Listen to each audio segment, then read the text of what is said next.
I was taught that, Brenda, what you have is solid. Don't rush it. Take your time.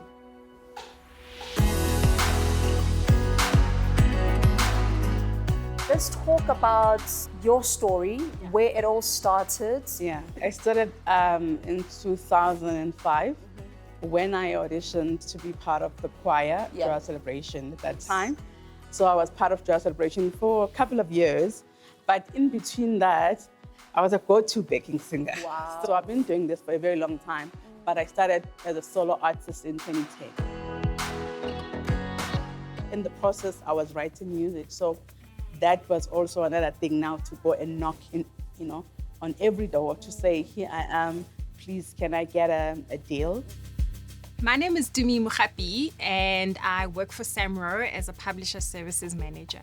We deal with composition rights. We really want to, change the current space, and we are, encouraging women and empowering them with information, educating them in the space so that they can get more involved and really just take ownership. I wanted to create something that was from my heart, that was going to be directed to a special soul that needs to hear this message.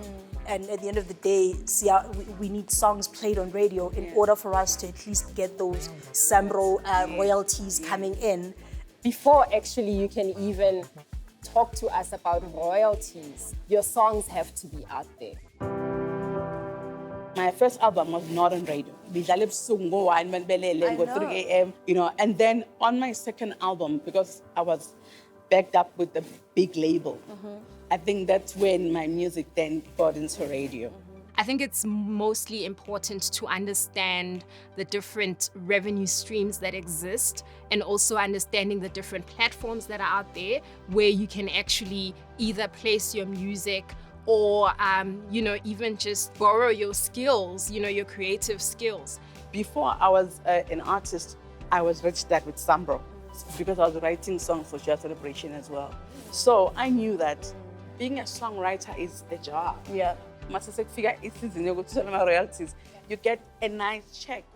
You really need to understand your passion as an artist, as a creative, and how can you actually use it purposefully, in order to offer then the world what you have to offer creatively. If I'm featuring a song, I always have a split form. I came up with the melody, I own the song, I'm part of the ownership of the song. There's a share split form that we have on our website to help with such cases. So when you know that you're a creative, download that form. Keep it with you when you work with other people. I think it's easier to also negotiate and talk about it when the song is not out yet. Before the song is released, I know my split, I know everything, I register my music, I've got a publisher, everything is in order. So no one has ever taken advantage of me. A music publisher is, someone who can take care of the music compositions, get them out there to be used in order to obviously then, license it for royalties, and so that the creative can also earn from that piece of music. With publishing, it's not just also about, finding that artist, but they could use it for a film as background music, Artists need to be accountable. If you're a songwriter, you're a composer, it is your responsibility to go to SAMRO and check if you're registered and check if everything that you sign on split is the one. We've got a portal where people can actually even go onto the portal to check how are my songs registered if you're not doing it for yourself.